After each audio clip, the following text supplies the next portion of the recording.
so we continue with our laws of Yom Tov, and we are at the end of the chapter 4, preparing on Yom Tov for the next day. So now we left practical application to this time, so we're going to do practical application, plus we're going to review. Some people join us, people join, so it would be very beneficial. Okay, so practical application.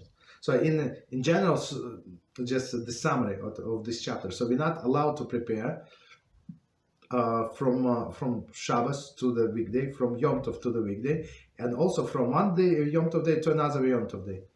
But right, there were some exceptions when we actually doing for this day, but maybe there is a leftover, or most likely it's going to be a leftover. We're going to use it for the next day. But if we don't specify that it's for the next day, so that's no problem. Okay, so we can do extra. Okay, so now practical application. Setting the table. It is forbidden to set the table on the first day of Yom Tov for a night time meal, since the night time is halachically part of the second day of Yom Tov. Okay, so that's very simple. So you have a first day, and in my location, I think the second day started approximately, it doesn't matter, like 7:50 p.m. right? So that's you allowed to light the candles at 7:50 p.m. right? And then you allowed to start all of the preparation, warm up food, all of these things only after 7:50 p.m. not earlier than that. So there was some dishes, some whatever things from a previous meal. There is no problem. So now it's time to clean up. So you're not allowed to prepare after lunch. For example, we finish lunch at let's say 1 p.m. Of the first day. So you're not allowed to clean up for the next day, unless as we learned in our class Halachos and Brachos. So you want to say Birchas Hamazon, and it would be respectful to say it in around the clean table, without the dirty dishes, without chicken bones, fish bones, all these things. Yeah, then you would be allowed to clean up from your table, in honor of the blessed Birchas Hamazon, right? But not because you're preparing for the next day, or if it does not smell good, this and that. So that's exceptions. But generally, we're not allowed to clean up. So, for example, if I have a glass on the table and I was drinking orange juice or something, so it's not disgusting, it's nothing, so it can stay there. So I would not be allowed to take it out. Okay. So that's A. B. Removing items from the freezer. If the food that is needed, so okay, so and somebody asked me a question. This Yom Tov, this Yom Tov, if they allowed to start warming up for later on. Why is it? 1 second, was it? 1 second. It was okay. It was Shabbos and Sunday. So I said to that person, yeah, there is no problem. So if you're going to warm up some foods, right? Start like later, like even after lunch.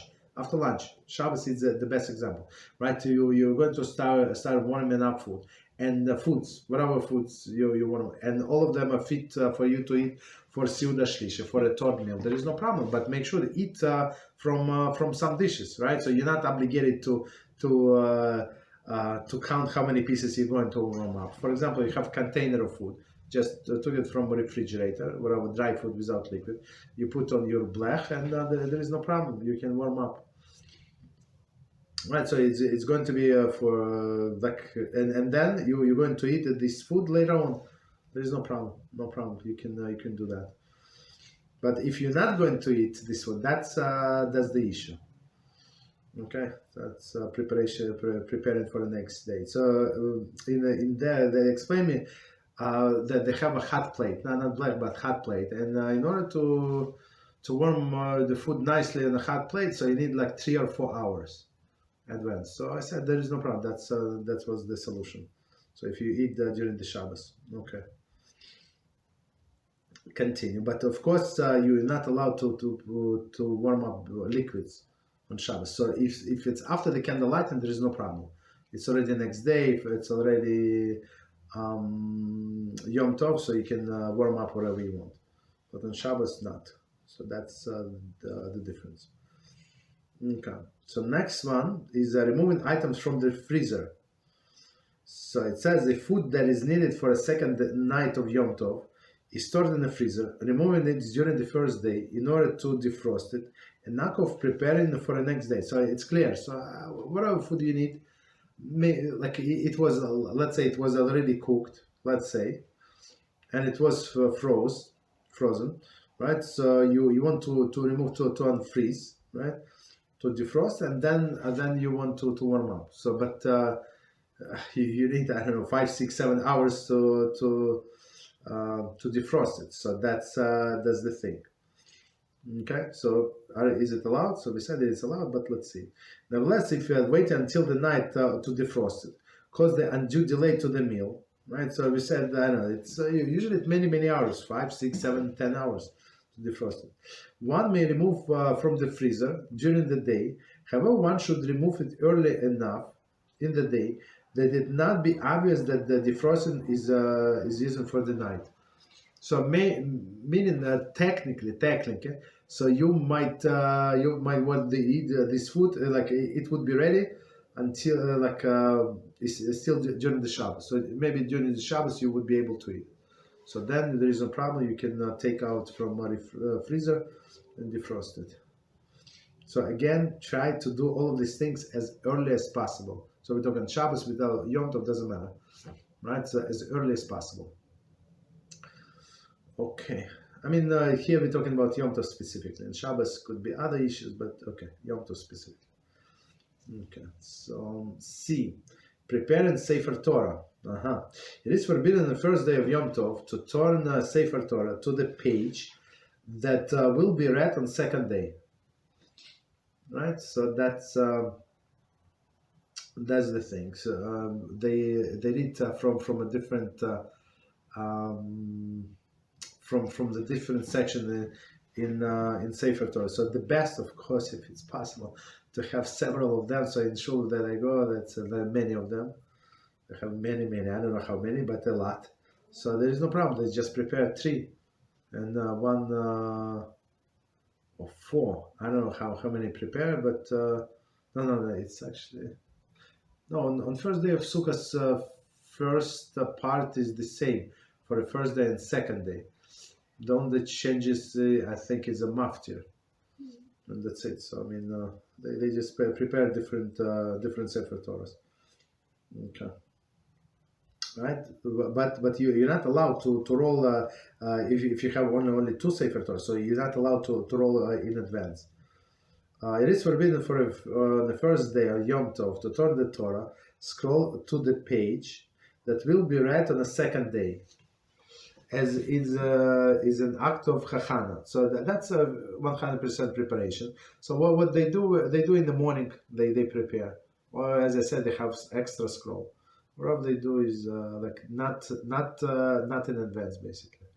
It is likewise forbidden to turn a scroll on Shabbos to the page that will be read on Yom Tov, which falls on Sunday.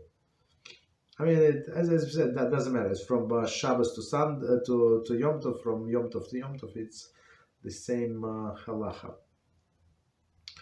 The instance of Yom Tov fallen on Friday, in which case, fallen on Friday, one would need to prepare the scroll for Shabbos reading, is discussed in chapter 35. Okay, we're going to get to it. Okay, continue. Actually, before we continue, any questions on what we said? So we summarized chapter. We spent like, I don't know, 2 or 3 classes to go over, and we just summarize quickly. Any questions, or are we good? Okay, then the next one is transporting. It is forbidden to transport any object to location in which it will not be needed until nightfall, right? For example, one who is spending second day of Seder in a different location than the first Seder may not carry his kittel to the new location on the first day of Yom Tov. Similarly, one may not carry lulav to a location where it will be used only on the next day. This rule apply even in a community surrounded by eruv. Further rule of transporting will be discussed in detail, chapter 15. Okay, so let's do this one more time. Transport, and we're going to explain. It is forbidden to transport any object to a location in which is not needed until the nightfall. Right, so it is one of the difference between Shabbos and Yom Tov. So on Yom Tov we can carry, even in the places where there is no eruv. Right, but we said you can carry only the things that are required for Yom Tov, for this day. For the next day, no. Right, so example is a perfect example. Example, one who is spending the second Seder, for example, he was the family was invited to go over to another family in different location than the first, may not carry his kittel. So kittel is like a white robe, right, to the new location on the first day of Yom Tov. Okay, so it's I mean, if he's going to walk in that, that's not a problem because it's a article of clothing. Okay.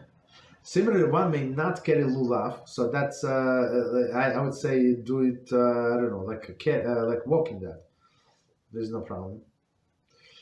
Similarly, one may not carry lulav to location where it will be used only for the next day. So that's actually very interesting. So about this lulav, so technically you're not allowed to take lulav home on the first day of holiday, right? So if you're not going to use it at home, so you're not allowed. You should live in a shul, but there are some leniencies. I mean, not leniencies, exceptions when people in his family are going to shake lulav in his home. Then yes, you're allowed to take it home, and then the next morning you're going to bring back. There is no problem because there is actual practical use for you to take it home, right?